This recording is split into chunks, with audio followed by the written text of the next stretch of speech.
Shana Tova to you all. It's wonderful to gather together. I'm grateful to so many of you who are here with us on our Wise campus, here in our sanctuary at long last. And to all of you who are joining from home, thank you for being part of our worship. It's such a powerful moment to share as a community. And through months of planning, we're able to gather together, and it fills us with great joy. It's an honor now to invite to light our Yom Kippur candles, Allison Binder and Sandy Siegel, and joining us online with a virtual honor, Jeff and Pam Bolton. Please remain standing.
Page 164, please join me responsively. We are entering the holiest moments of the Jewish year. For Kol Nidrei and Yom Kippur to have their greatest meaning, it is not the words of the rabbi, the voice of the cantor, or the prayers in the machzor that are paramount. Those words, melodies, and prayers we trust will inspire us to stand uncovered before God, discovering the deepest recesses of our souls.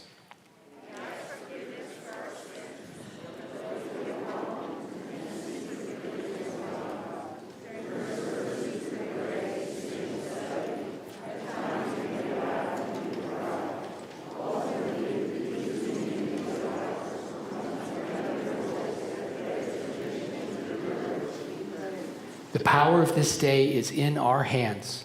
Let us each, with great honesty, respond, what parts of my life do I want to be different in the coming year? And what do I need to change in my life to get there?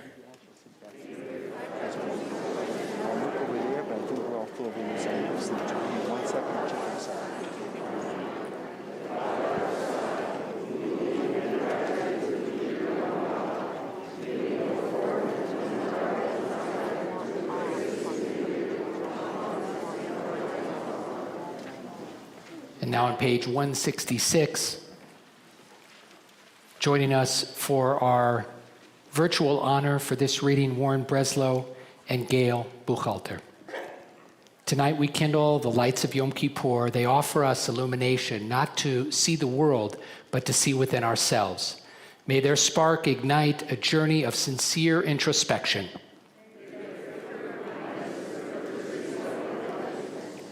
May their light illumine the dark recesses of our souls. May their warmth melt our icy barricades of arrogance and conceit.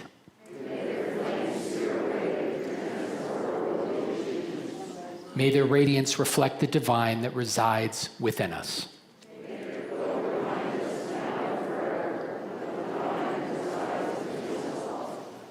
On page 168, Bishiva Shel Mala, and then Kol Nidrei.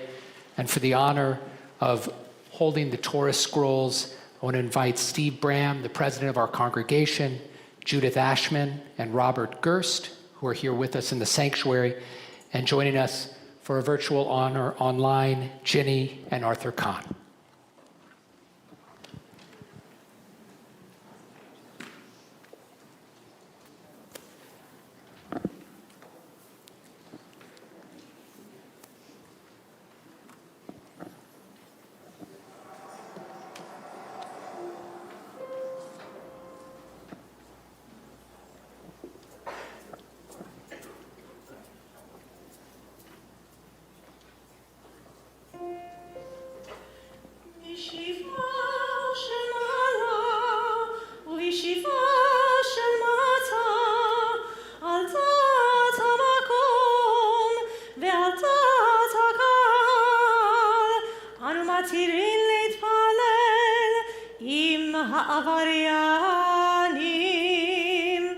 By the authority of the heavenly tribunal and of the court below, with divine sanction and with the sanction of this holy congregation, we declare this congregation a lawful gathering which welcomes all transgressors into its midst. Bishiva shel ma'ala u'bishiva shel mata al dat hamakom ve'al dat hakal anu matirin leitpalel im ha'avaryanim.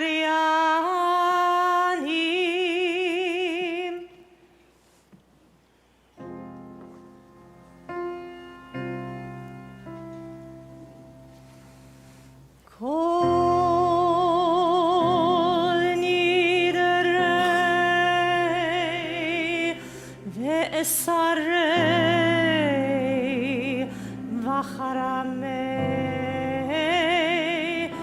ve'konamei ve'chinuyei ve'kinusei u'shavuot.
I want to take this opportunity to thank and acknowledge a son of our congregation, Ben Bram, who arranged that beautiful version of Kol Nidrei.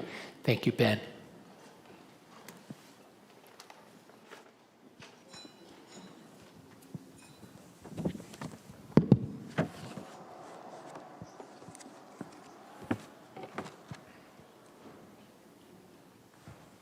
Please be seated. We continue on page 110.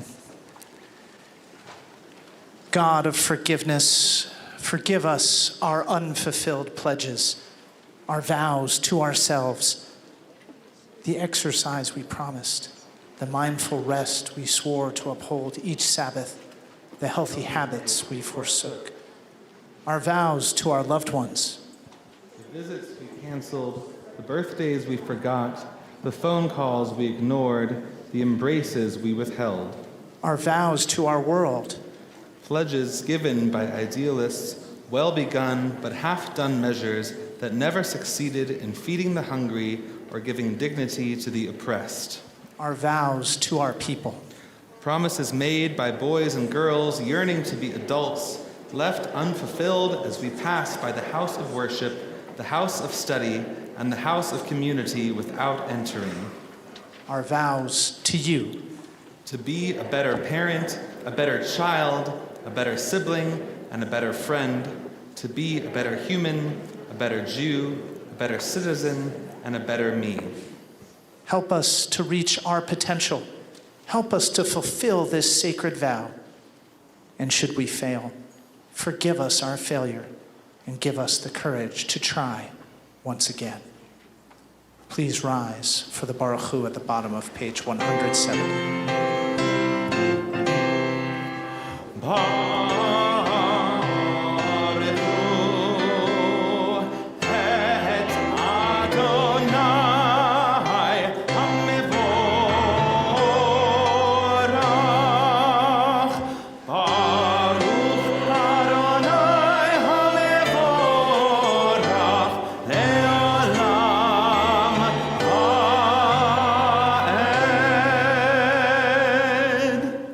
Please be seated. Page 172. God, your word brings on the evening and twilight, the heavens proclaim your glory, and we, your creatures on earth, behold and wonder your endless miracles. Help us to recognize your guiding power in distant galaxies and in our own souls.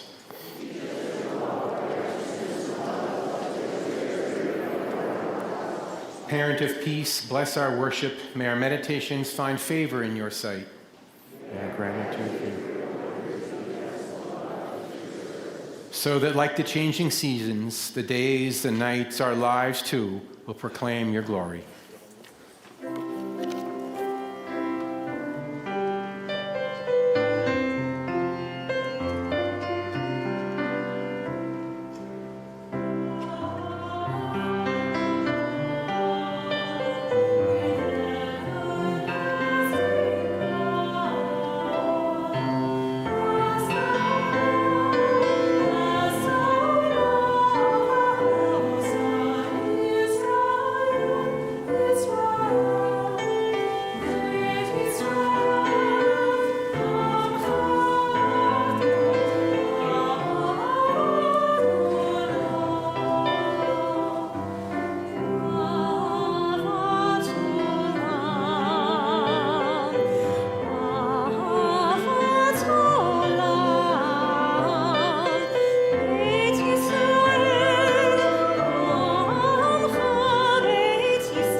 You shall love Adonai your God with all your heart, with all your soul,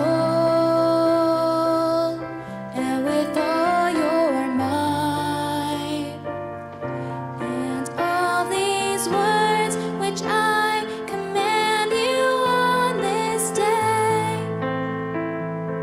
shall be in your heart, shall be in your heart, and you shall bind them for a sign upon your hand, and they shall be for frontness between your eyes, and you shall write them on the doorposts of your house and upon your gates, and upon your gates, that you may remember and do all of my commandments, and be holy unto your God, unto your God, unto your God.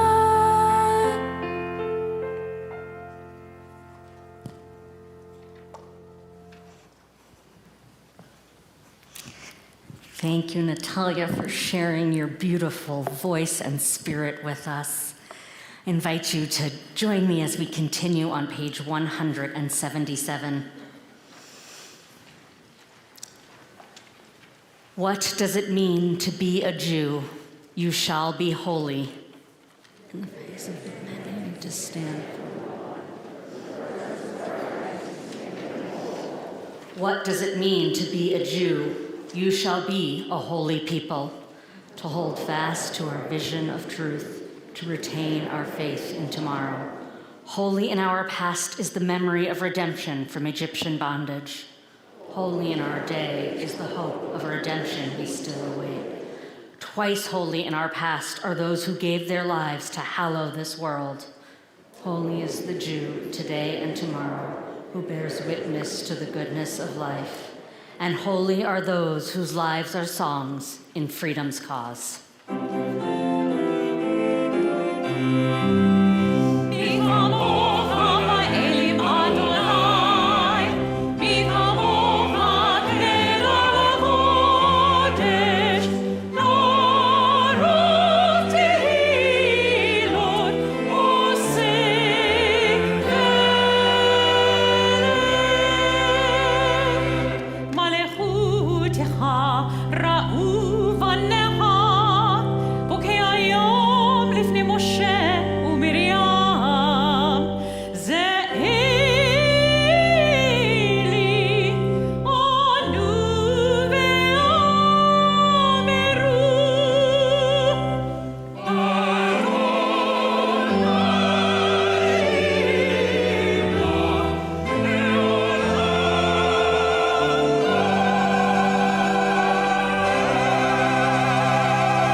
Hashkivenu Adonai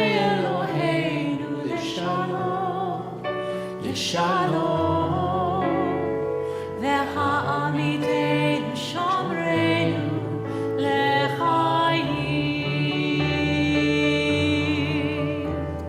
ופרוס עלינו סוכת שלומך, ופרוס עלינו סוכת שלומך.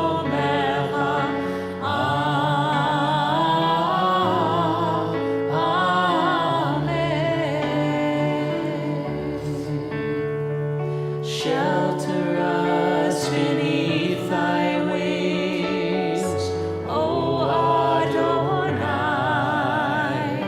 Guard us from all harmful things, O Adonai. Keep us safe throughout the night, till we wake with morning's light. Teach us, God, wrong from right. Amen. Amen.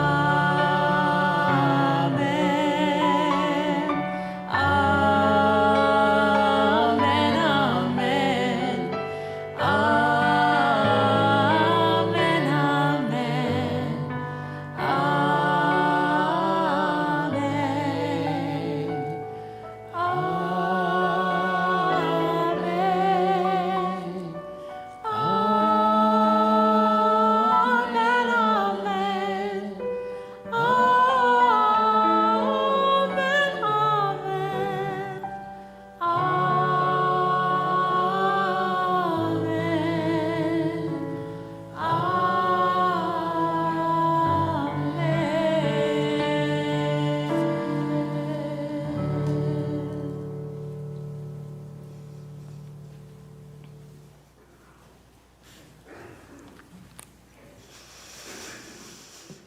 We continue on page 181.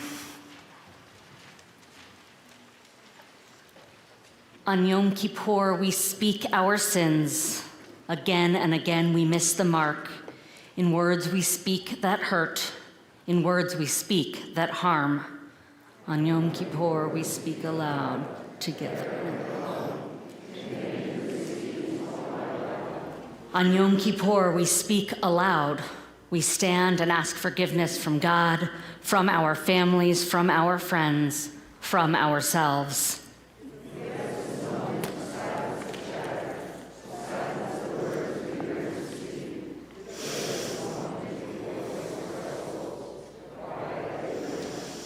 Prepare us to stand before you. Prepare us to open our mouths that we may speak our failures and our hopes, that we may speak your praise. In a moment, we'll invite you to rise for the silent Amidah. Over the course of that Amidah, we're going to invite Andy and Jeff Levy and Aaron Hendon and Nick Berman, who will be carrying the Torah for the third of our Kol Nidreis, and Sally and Don Jones, who are offering that honor from home online. During this time of personal prayer, we invite you to reflect on and with the sounds of Kol Nidrei. Please rise.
Please be seated.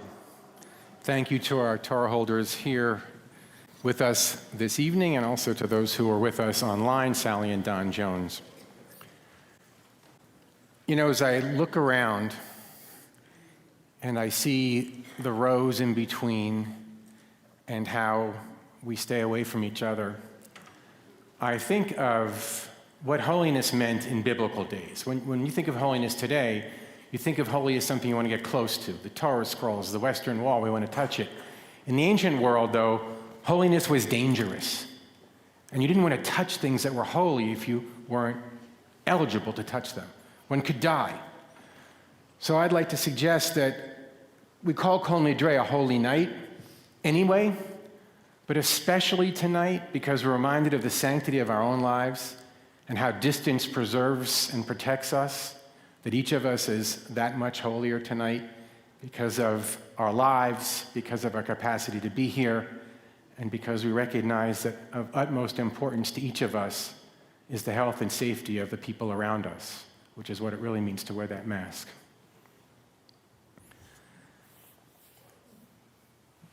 I find myself often, as a rabbi, walking into rooms filled with sorrow.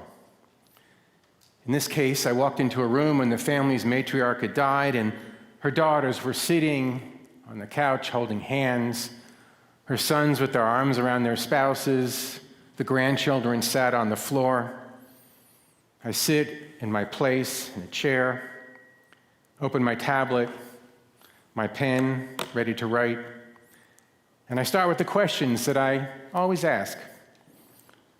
How would she describe her childhood? What was she like as a mother, as a grandmother? What were your favorite times with her? Slowly, they begin to speak. They tell their stories. Of course, there's laughter and there are tears, and I'm writing frantically because I want to make sure to get the bits and pieces of their memories down so I can recount them accurately when I tell her story. At times, they bicker good-naturedly. It wasn't like that. It didn't happen that way. What do you mean? I was there. I saw it. No, I was there too. It didn't happen that way. You've been there. You know how that works. And after an hour or so, to be honest, I'm tired. Because careful listening takes work. And sometimes as I'm listening, it seems there's a bit more to the story, and I know I have to push just a little harder to get behind the story, to learn a bit more about them. I'm trying to understand, after all, the nuances of human being, of love, of family dynamics, and I'm trying to capture it so that I can turn it into the words I'm going to share and do this woman and her family justice and offer the appropriate respect. I rarely walk out of those times unchanged. I mean, how can you sit with a family in a moment like that and not walk out profoundly different than when you walked in? After all these years, 30 years, hundreds of stories, I've learned lessons that I take into my own life from sitting with you in your homes or in my office, or these days over Zoom, hearing you talk about your loved ones. I hope my own character is shaped by your stories. I thought about that. How do you capture that in description? Martin Buber, the great philosopher, he had a word for it. He called those moments of profound engagement, I-thou, a time when we truly meet another without judgment, with love, with appreciation, with care and concern. And then, if just for a short time, we enter into a relationship of such depth that both of us walk out transformed. So as I did my own cheshbon hanefesh, an accounting of my soul for the holy days, I thought about the state of my soul as a husband, as a parent, a friend, a rabbi, a citizen. And I thought about Buber's I-thou connection, and I came to understand something about myself. My wife would appreciate this. I need to listen better. Without judgment, with curiosity, and I don't think I'm alone, because I think too many of us fail at listening. We fail to listen with love, with compassion, with understanding, and it's as much a pandemic as this COVID-19. because it's the root cause of so much of the anger and hostility in our society. It's the core of the rage that leads to the yelling, the posting, the vicious tweeting. We're not listening to each other. We're shouting at each other. Now, we listen long enough to refute or applaud if we agree. We listen long enough to condemn or to condone. But I believe that in our determination to be right, or to win, or to debase, or to troll, we've ended up closing our hearts to each other. And that's a tragedy for this community and a tragedy for our country. How often do we listen to another person to understand and to know? That's what I try to do when I sit with a family as they talk about their loved one. I'm truly trying to embrace them with my open heart. Maria Popova is a blogger. She's a thinker, a writer. Her blog is called Brain Pickings. It shows up in my mailbox about once a week. She wrote, "We have ceased to meet one another as whole persons and instead collide as fragments. We've become colliding fragments. Bang! My words crash into yours. Bang! Your post flashes on my screen. Crash! Our ideas collide like meteors in outer space, disintegrating each other." That's no way to build community. That's the way to tear it down piece by piece by piece. If we're serious about meeting the problems in our world, if we're serious about meeting the problems as Jews, countering anti-Semitism, sustaining Israel, about teaching our children to love their identities as Jews, we can't continue to have these verbal collisions. And if we're serious about building this nation that provides us with such a secure home, we've got to stop colliding with those whose vision of the future is different from our own. We Jews, we really once knew how to listen. It's, so to speak, in our DNA. And we can, I think, once again, learn and set examples for the world of how to disagree with love, how to challenge with respect, and how to embrace an ideological mosaic with sincerity. Centuries ago, the great Talmudic academies led by rabbis Hillel and Shammai often took diametrically opposing views on issues of Jewish law. One said, ours is the right way, ours is the answer, the way to go as a Jew. The other said, no, ours is the correct interpretation of Jewish law. And year after year, and they disagreed and disagreed and disagreed until finally it said, a divine voice called out from the heavens and said, Elu ve'elu divrei Elohim chaim. These and these are the words of the living God. And the voice went on and it said, but the word of Hillel prevails. The ancient scholars asked, as they do, if Elu ve'elu, these and these are both the words of the living God, how come Hillel prevails? And they analyzed and they said, well, it's because Hillel was agreeable and forgiving. It's because Hillel taught their school's position as well as that of the other, of Shammai. And when they wrote their decisions down, they also recorded those of Shammai, but not with derision, not with rancor and ridicule, but with honor and respect. Hillel wasn't recognized because every judgment was somehow better than Shammai's. No. He was recognized because he was respectful. His school was respectful. His scholars honored the other. And even when they disagreed, the scholars listened. They weren't colliding fragments. They were loving and respectful adversaries. More importantly, Hillel's scholars are praised not because they stubbornly stood by their positions, and this is important, but because very often, when they were met with the arguments of Shammai that made sense to them, they changed their minds. Now, if you heard Rabbi Noble's sermon on the second day of Rosh Hashanah, and it's online, I recommend you listen to it, he used this story as well. And what you'll notice is our sermons are not the same, but they rhyme. And that's a good thing because they're complementary, so I invite you to listen online. But now to a modern example of how listening changed far more than one life. The columnist, David Brooks, maybe you've heard of him, he had it all. Millions read his words, thousands came to hear him speak and learned from his opinions about current events and the moral issues of our society. He received huge honoraria. He was at the top of his game, or so he thought, until his life fell apart. His marriage ended. His kids went off to college. He was all alone. He looked out from his broken home and realized that what he thought counted for success wasn't success at all. After all, he spent his life speaking at people.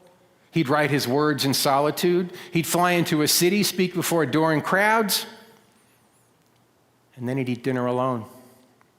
He had no real relationships. And when he found himself in that valley of despair and loneliness, there was no one to reach a hand in to help him out. It was then that he understood that he had to reweave the fabric of his life. And he realized that reweaving required more than speaking. It required speaking less and listening more. So he started with his kids, where he decided that it was a good thing to offer far less advice and far less judgment. Parents, good advice from David Brooks. And to be far more patient and accepting. And then he started listening to Americans of all shapes and stripes and all political persuasions and all religious denominations and perspectives. And he stepped down off the podium and he stepped into the lives of people. And he experienced a reweaving. And that reweaving of his own inspired him to create a movement. You can probably guess the name. He called it Weave. And he's determined to engage Americans in the reweaving of the frayed and torn social fabric that used to bind communities, that used to strengthen individuals, that used to elevate lives. Of course, listening is not the only way we encounter people whose ideas are different from our own. We can read the thoughtful observations on paper or on our screens of deep thinkers whose ideas are challenging. And here again, this written perspective of discord and dissonance, it's not an aberration in our tradition, actually. It's at its very core. I spent a lot of time in my career studying the Bible. And what I've learned over all these years is that the Bible is a rich mosaic of actually contradictory often and complicated and different ideas. Parts are written in Iran, parts are written in Babylonia, parts are written in Egypt, parts are written in Israel, and every single author writing in a different time in history has a different perspective, and they're all together in one book, and I have to tell you, these ideas don't collide. They blend beautifully. And throughout the text, there's a particular word that's repeated over 170 times. Shema, listen. Shema Yisrael, listen, Israel, demands the Bible.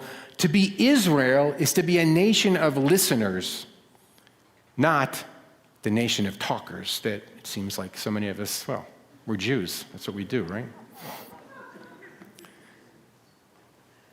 Listening to divergent voices and seeking to understand different perspectives, reading divergent literature and allowing it to challenge us doesn't make us less intelligent.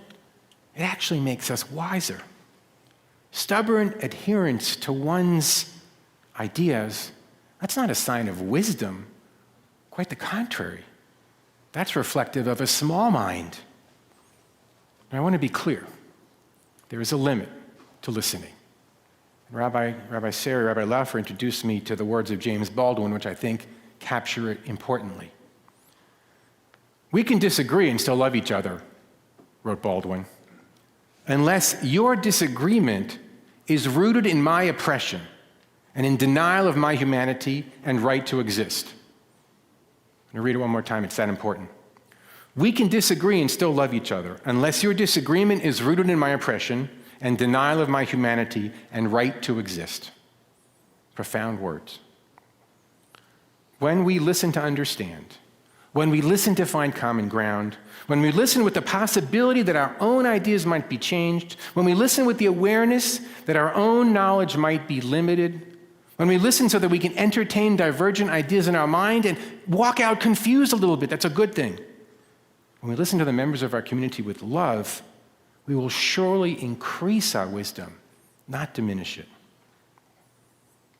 our commitment to listening is critical, especially if we want to engage the next generation of Jews.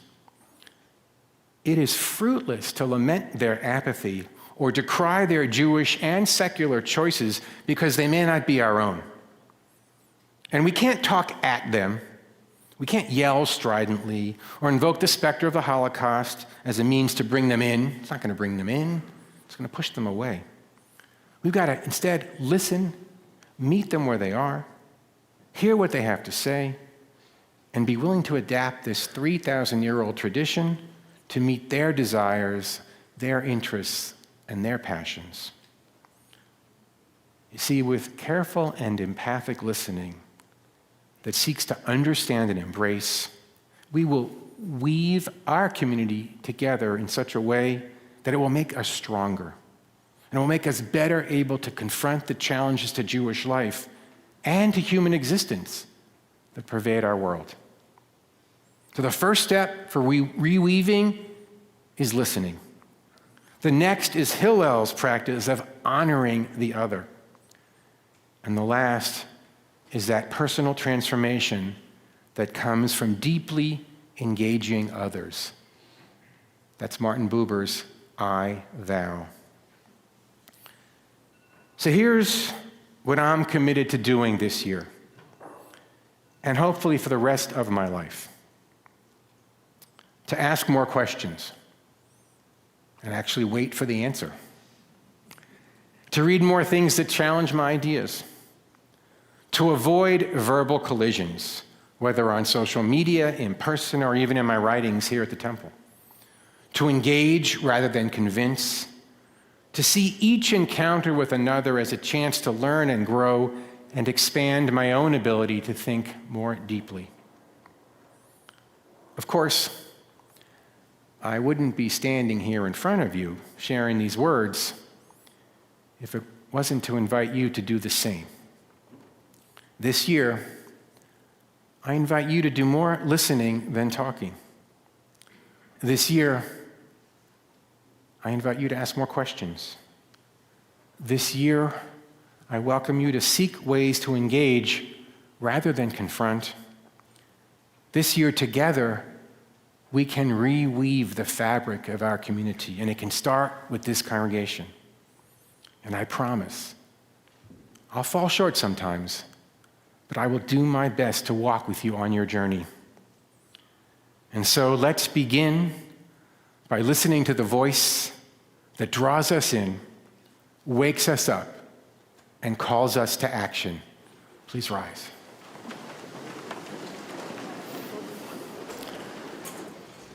Tekiah Gadola.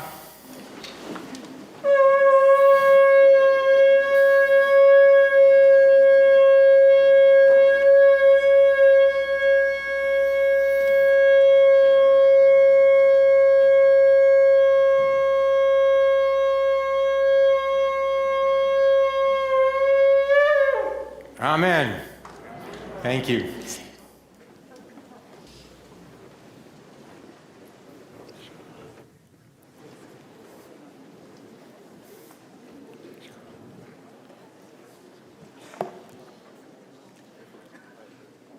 On page 201, shall we listen and hear the words of our prayer book? Please join me responsively in the middle of the page. On Yom Kippur, the book of remembrance is sealed. It speaks for itself. Each of us is silent.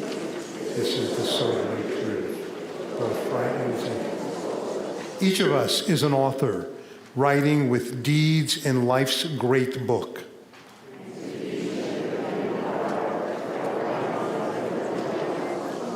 No song is so trivial, no story is so commonplace. No kindness is ever done in vain. Each mitzvah leaves its imprint.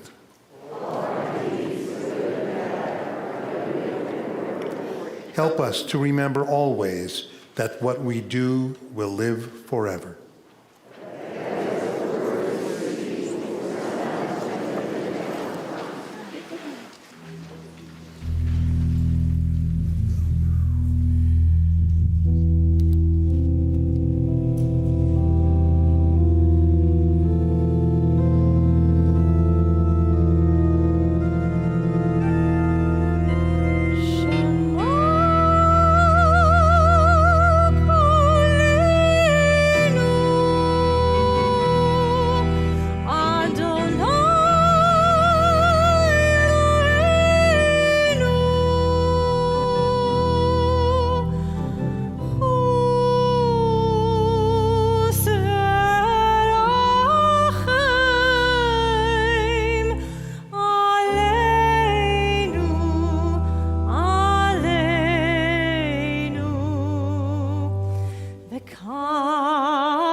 We're on page 203. I invite you to please rise for the vidui for our communal confessional.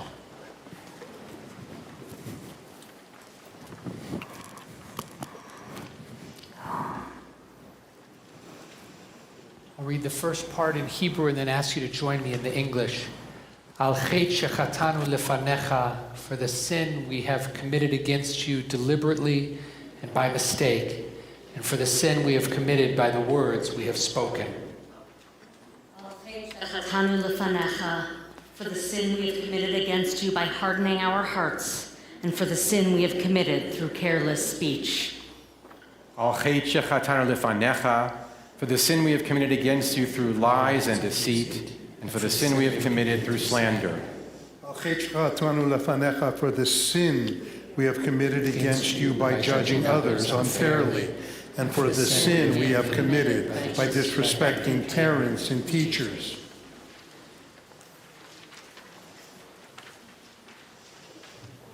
Al chet shechatanu lefanecha, for the sin we have committed against you through insincere apologies, and for the sin we have committed by mistreating our neighbor. Al chet shechatanu lefanecha, for the sin we have committed against you through violence and abuse, and for the sin we have committed through dishonesty in business. For all these things, God of forgiveness, forgive us, pardon us, grant us atonement.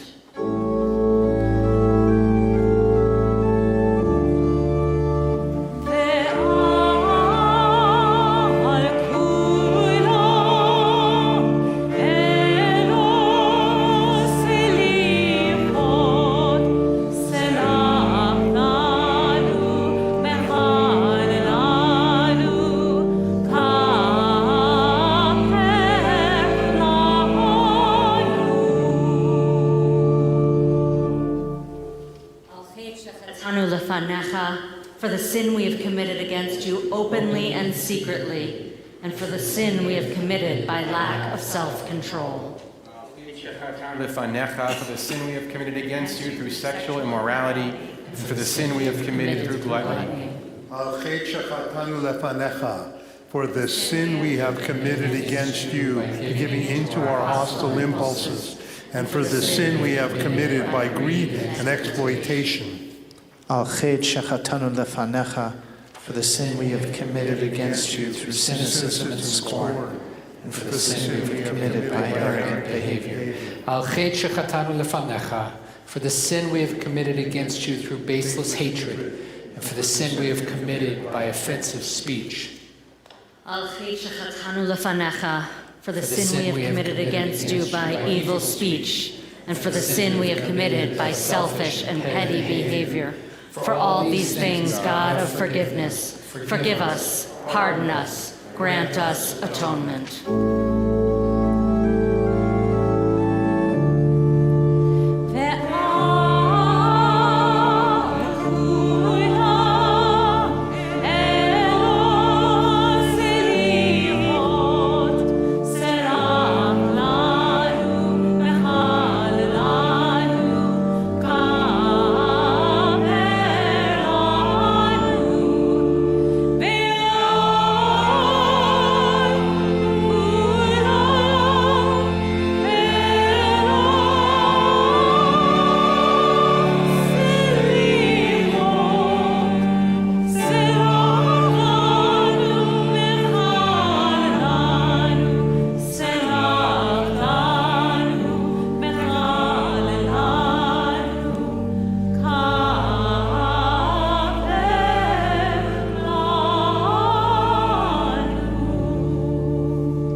Saranu,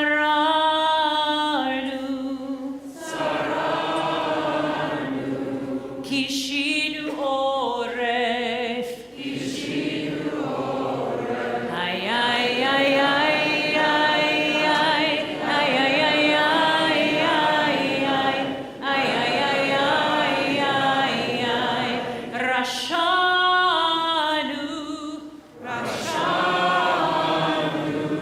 Shichadnu,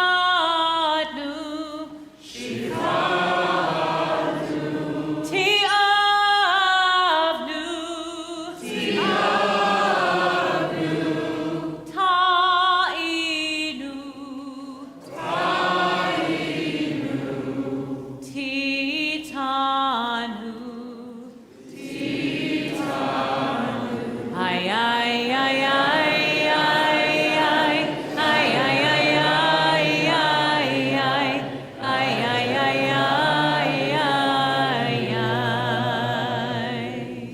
The honor of opening the ark from their home, Jaime and Susie Gesundheit, and Hannah and Ira Green, who are opening the ark here, met here on Yom HaAtzmaut. What year?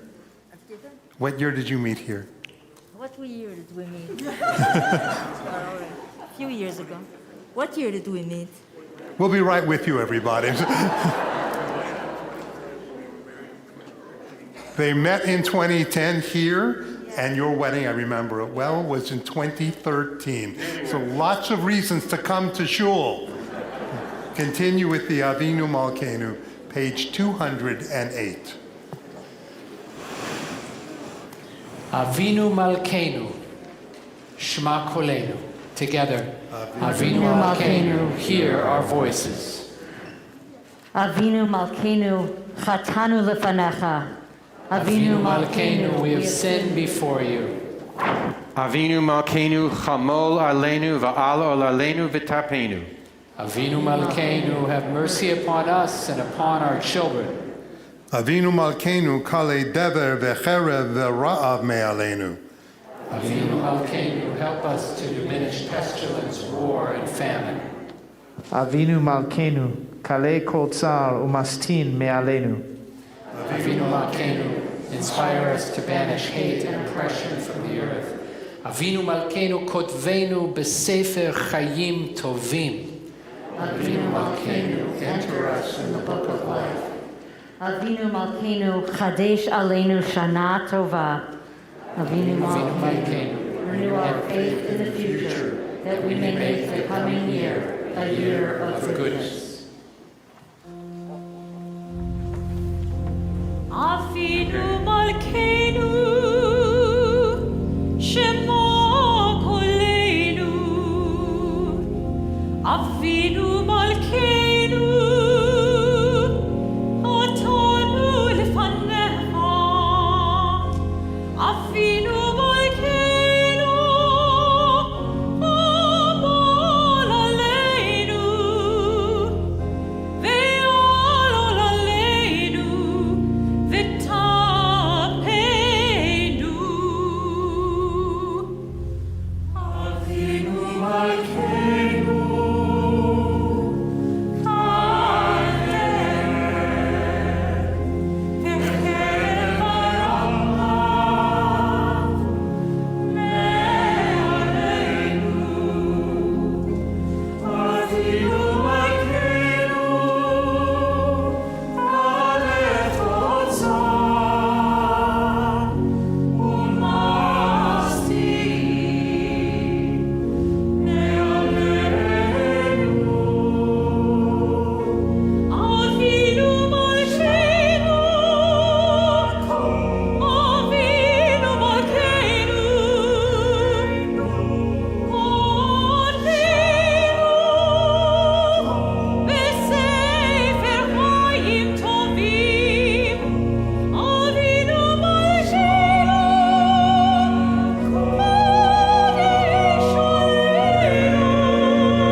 Please remain standing for the Aleinu, page 212.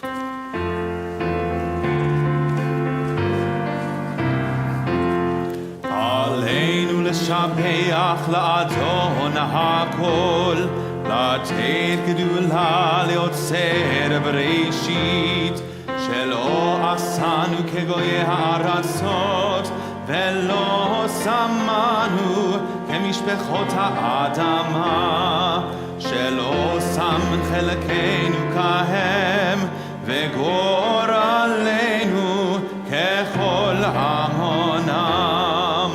ואנחנו קוראים ומשתחווים ומודים לפני מלך מלכי המלכים הקדוש ברוך הוא.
On page 213,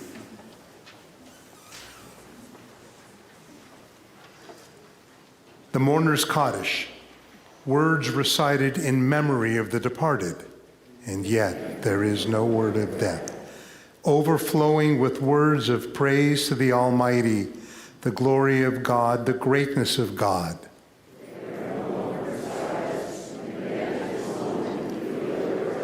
These chilling, uplifting 2,000-year-old words.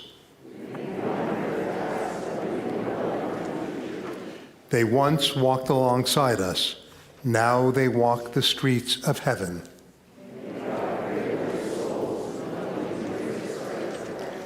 There's a beautiful teaching I learned a few years ago, which has shaped my thinking.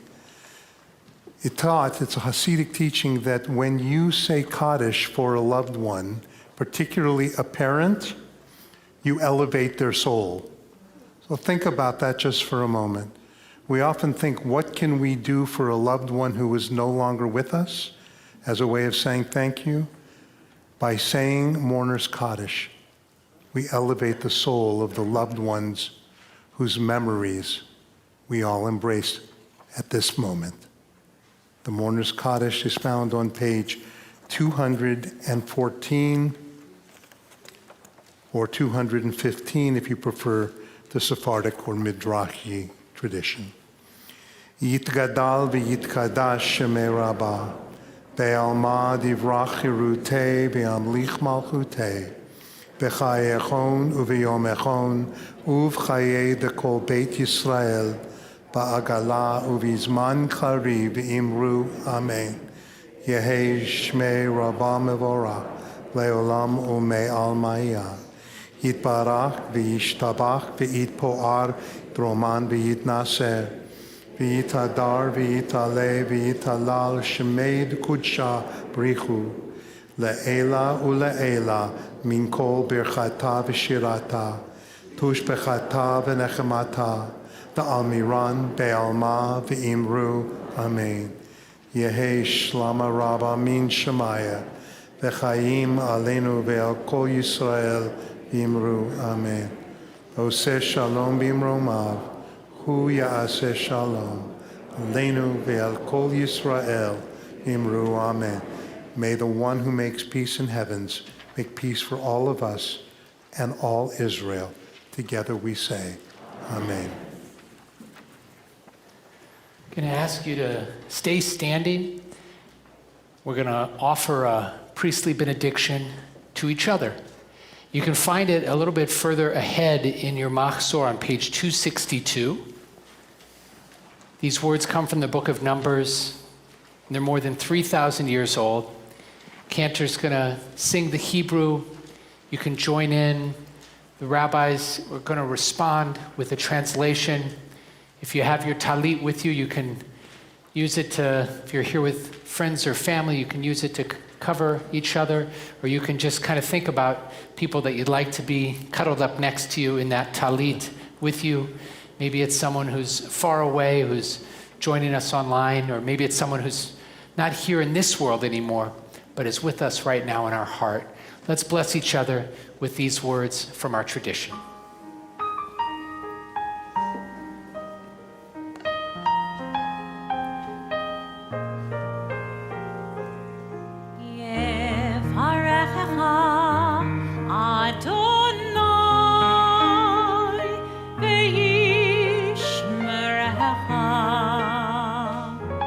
May God bless you and keep you. Ya'er Adonai panav elecha v'chuneko. May God's light shine upon you. And may God always be gracious to you. Yisa Adonai panav elecha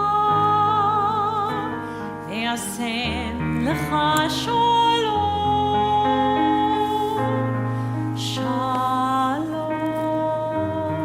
May God bless you with wholeness. And may God grant you our most precious gift, the gift of peace. Ve'asem lecha shalom, shalom.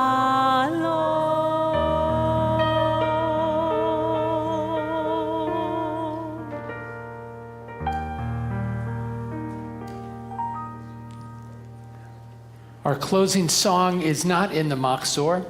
The words are very simple, though. Olam chesed yibaneh. If we're going to build a world of love and compassion, in part it'll be, as Rabbi Stern suggests to us, by listening better to one another.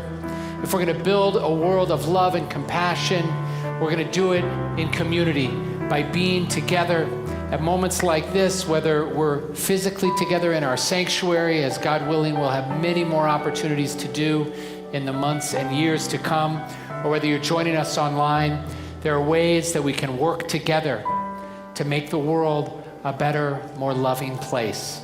You'll catch right on and join in with us. Olam chesed yibaneh.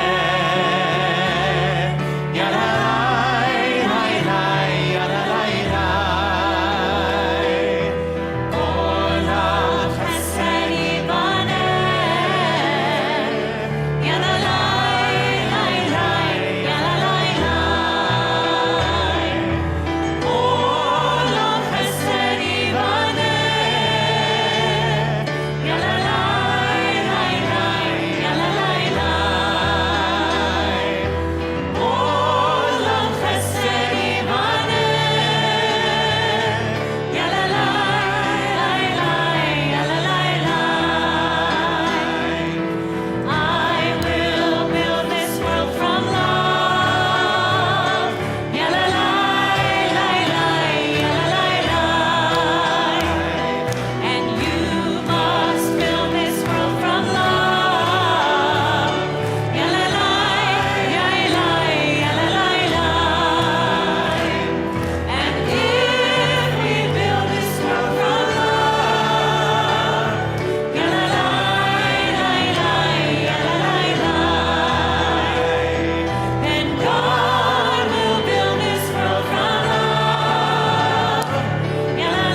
Gamar Chatima Tova to you all.